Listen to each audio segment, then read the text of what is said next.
नमस्कार दोस्तों, पहलवान गुरुदीन ग्रुप ऑफ कॉलेज के यूट्यूब चैनल में आपका स्वागत है। मैं रामलाल लेखवार, प्रवक्ता राजनीति विज्ञान, पहलवान गुरुदीन विधि महाविद्यालय पनारी ललितपुर। हमारा आज का अध्ययन का विषय है कार्यपालिका के कार्य। आज के टॉपिक के अंतर्गत हम कार्यपालिका के कार्य एवं कार्यपालिका तथा व्यवस्थापिका के मध्य संबंध पर विस्तृत चर्चा करेंगे। पहला टॉपिक है कार्यपालिका के कार्य। कार्यपालिका के जो प्रमुख कार्य हैं उनमें से पहला जो कार्य है प्रशासन संबंधी कार्य। कार्यपालिका के प्रशासन संबंधी कार्य निम्न हैं। पहला, यह विधानमंडल द्वारा पारित कानूनों को लागू करती है। दूसरा, यह विभिन्न विभागों की व्यवस्था द्वारा राज्य का संपूर्ण शासन चलाती है। थर्ड नंबर में, यह प्रशासन कार्य में लगे हुए विभिन्न अधिकारियों की नियुक्ति कर उन पर नियंत्रण भी रखती है। कार्यपालिका आंतरिक सुरक्षा और समाज के हितों की देखभाल करती है।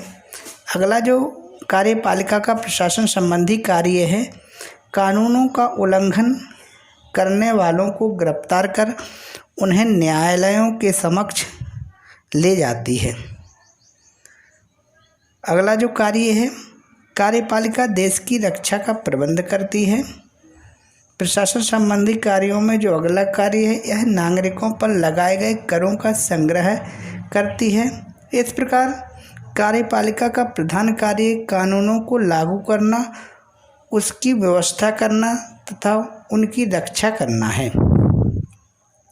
कार्यपालिका के कार्यों के अंतर्गत जो अगला कार्य है व्यवस्थापिका संबंधी कार्य। प्रत्येक देश में किसी न किसी अंशों तक कार्यपालिका विधायनी कार्यों में योग देती है। संस्थात्मक पद्धति में कार्यपालिका को विशिष्ट विधायी अधिकार प्राप्त होते हैं। वहाँ कार्यपालिका विधानमंडलों की बैठकें बुलाती हैं, उनको स्थगित तथा विसर्जित करती है।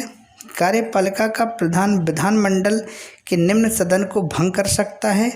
यही नहीं, संस्थात्मक शासन में कार्यपालिका व्यवस्थापिका का उचित नेतृत्व और पथ प्रदर्शन करती है। वह समस्त विधेयकों को तैयार करती है तथा विधानमंडल में उन्हें प्रस्तुत करके वहाँ से पारित करवाती है। अध्यक्षात्मक शासन में भी कार्यपालिका की शक्ति कम नहीं होती। वहाँ वह अप्रत्यक्ष रूप से विधि निर्माण को प्रभावित करती है। संदेश भेजकर, उपनियम बनाकर, अध्यादेश जारी कर तथा विशेषाधिकार का प्रयोग कर वह अपनी इस शक्ति का प्रयोग करती है। कार्यपालिका के कार्यों के अंतर्गत जो इसका अगला कार्य है वित्तीय कार्य। संस्थात्मक शासन प्रणाली वाले देशों में कार्यपालिका ही वित्त पर नियंत्रण रखती है। कार्यपालिका ही बजट बनाती है और यह निश्चित करती है कि वर्ष में जनता से करों द्वारा कितना धन इकट्ठा किया जाए और उसे किन मदों पर किस प्रकार खर्च किया जाएगा। यद्यपि बजट को संसद में स्वीकृत कराना पड़ता है, परंतु अपने बहुमत के कारण उसे वह अपनी इच्छा अनुसार संसद से स्वीकृत करा लेती है। अध्यक्षात्मक शासन में कार्यपालिका का बजट पर सीधा नियंत्रण नहीं होता, परंतु फिर भी कार्यपालिका का अध्यक्ष संदेह आदि के द्वारा देश की वित्त नीति को प्रभावित करता है। कार्यपालिका के कार्यों के अंतर्गत जो इसका अगला कार्य है न्याय संबंधी कार्य। कार्यपालिका को न्याय संबंधी अनेक अधिकार प्राप्त होते हैं। अधिकांश देशों में न्यायाधीशों की नियुक्ति का अधिकार कार्यपालिका को होता है। प्रत्येक कार्यपालिका को न्यायालय द्वारा दंडित व्यक्तियों के दंड को क्षमा करने का भी अधिकार होता है। इसके अतिरिक्त कुछ राज्यों में कार्यपालिका को कुछ अन्य न्यायिक शक्तियाँ भी प्राप्त होती हैं। कार्यपालिका के कार्य के अंतर्गत जो इसका अगला कार्य है विदेश नीति संबंधी कार्य। वैदेशिक नीति कार्यपालिका ही लागू करती है। कार्यपालिका का अध्यक्ष विदेशों के लिए राजदूत नियुक्त कर विदेशी राजदूतों के प्रमाण पत्र एवं परिचय पत्रों को स्वीकार करता है। कार्यपालिका ही विदेशों में प्रत्यक्षता, संधि, युद्ध समझौता इत्यादि करती है। कार्यपालिका के कार्यों के अंतर्गत जो अगला कार्य है, सैनिक कार्य। कार्यपालिका को सेना के संबंध में अनेक महत्वपूर्ण शक्तियां प्राप्त होती हैं, अतः जल, थल और नभ सेना को वह नियंत्रित करती है। वहीं सेना के सर्वोच्च एवं उच्च पदाधिकारियों की नियुक्ति करती है। कार्यपालिका के हाथों में ही सारी सेना का प्रधान सूत्र होता है और वही सारी सैनिक नीति निश्चित करती है। भारत का राष्ट्रपति तो भारत का प्रधान सेनापति होता है। कार्यपालिका के कार्यों के अंतर्गत जो अगला कार्य है, अन्य कार्य। उपरोक्त कार्यों के अतिरिक्त कार्यपालिका अनेक महत्वपूर्ण कार्यों का संपादन करती है।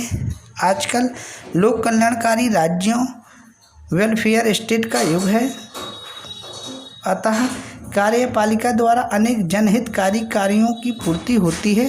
शिक्षा, स्वास्थ्य, समाज सेवा इत्यादि ऐसे कार्य हैं जिन्हें आज के राज्य पूरी तत्परता से कर रहे हैं। इन कार्यों में राज्य के कार्यों की कोई अंतिम सीमा नहीं होती। जितना भी अधिक कार्यों का निस्तारण किया जाए उतना ही कम है।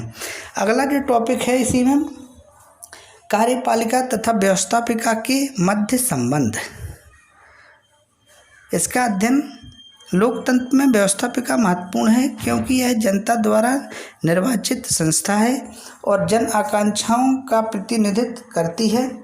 व्यवस्थापिका द्वारा निर्मित कानूनों के आधार पर कार्यपालिका शासन करती है और इसी प्रकार इन राज्यों में राज्य के सभी काम कार्यपालिका के द्वारा ही होते हैं।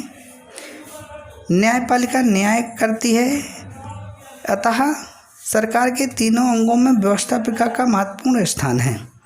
कार्यपालिका तथा व्यवस्थापिका के मध्य की प्रकृति ही शासन की सदनात्मक और अध्यक्षात्मक दो प्रमुख प्रणालियों में भेद स्थापित करती है। संसदात्मक शासन प्रणाली में कार्यपालिका तथा व्यवस्थापिका के मध्य संबंध बहुत घनिष्ठ होते हैं।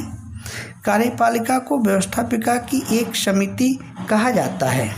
अध्यक्षात्मक शासन प्रणाली में कार्यपालिका और व्यवस्थापिका सिद्धांत रूप से सर्वथा एक दूसरे से अलग होती है, परंतु शासन की आवश्यकताएं इन्हें पूर्ण रूपेण पृथक नहीं रहने देती। इस प्रकार व्यवहार में दोनों एक दूसरे को नियंत्रित और मर्यादित करती हैं। प्रत्येक राज्य में कार्यपालिका को प्रत्यक्ष अथवा अप्रत्यक्ष रूप से कुछ विधायी कार्य करने पड़ते हैं। विधायिका को कार्यपालिका संबंधी कुछ कार्य करने पड़ते हैं। कार्यपालिका और व्यवस्थापिका के मध्य का अध्ययन दो रूपों में किया जा सकता है। पहला, कार्यपालिका की विधायी शक्तियाँ और उसका व्यवस्थापिका पर नियंत्रण, और जो दूसरा है व्यवस्थापिका की प्रशासनिक शक्तियाँ और उसका कार्यपालिका पर नियंत्रण। इसमें पहला जो टॉपिक है, कार्यपालिका की विधायी शक्तियाँ और उसका व्यवस्थापिका पर नियंत्रण। इसके अंतर्गत कार्यपालिका कई प्रकार से विधायी अर्थात कानून निर्माण संबंधी कार्यों में भाग लेती है। संसदीय शासन प्रणाली वाले देशों में कार्यपालिका को व्यवस्थापिका का अधिवेशन बुलाने, उसको स्थगित करने, समाप्त करने का अधिकार होता है। वह निम्न सदन को भंग करके नए चुनाव के लिए आदेश दे सकती है, परंतु अध्यक्षात्मक शासन प्रणाली वाले देशों में कार्यपालिका व्यवस्थापिका को समय समय पर पूरे देश की कानून संबंधी आवश्यकताओं को से अवगत कराती रहती है और उसका उचित नेतृत्व और पथ प्रदर्शन करती है। कार्यपालिका समस्त विधेयकों का प्रारूप ड्राफ्ट तैयार करती है और व्यवस्थापिका में उन्हें प्रस्तुत करती है तथा विपक्ष की आलोचनाओं को सहन करती हुई पारित कराती है। अध्यक्षात्मक प्रणाली में कार्यपालिका अप्रत्यक्ष रूप से विधायी कार्य को प्रभावित करती है। दूसरे शब्दों में इस प्रणाली में राष्ट्रपति को केवल संदेशों के माध्यम से ही आलोचना की ओर व्यवस्थापिका का ध्यान आकृत करने का अधिकार होता है। अमेरिका के राष्ट्रपति को व्यवस्थापिका कांग्रेस को संदेश भेजने का अधिकार है। अगला जो टॉपिक है, व्यवस्थापिका की प्रशासनिक शक्तियाँ और उसका कार्यपालिका पर नियंत्रण। इसमें दूसरी ओर कार्यपालिका भी कई प्रकार की व्यवस्थापिका द्वारा नियंत्रित होती है। संसदीय प्रणाली में यह नियंत्रण अध्यक्षात्मक प्रणाली की अपेक्षा अधिक होता है। संसदीय प्रणाली में कार्यपालिका का जीवन व्यवस्थापिका की इच्छा पर निर्भर करता है। दूसरे शब्दों में, कार्यपालिका उस समय तक अपने पद पर बनी रह सकती है जब तक कि उसे व्यवस्थापिका का विश्वास प्राप्त है। व्यवस्थापिका अविश्वास प्रस्ताव पारित करके कार्यपालिका के शासन संबंधी आचरण की निंदा का प्रस्ताव स्वीकार करके, अनुदान अस्वीकार करके तथा सरकार द्वारा प्रस्तुत किसी प्रस्ताव को अस्वीकृत करके मंत्रिपरिषद को अपने पद से हटा सकती है। अध्यक्षात्मक शासन प्रणाली में इस प्रकार के नियंत्रण उपलब्ध नहीं होते।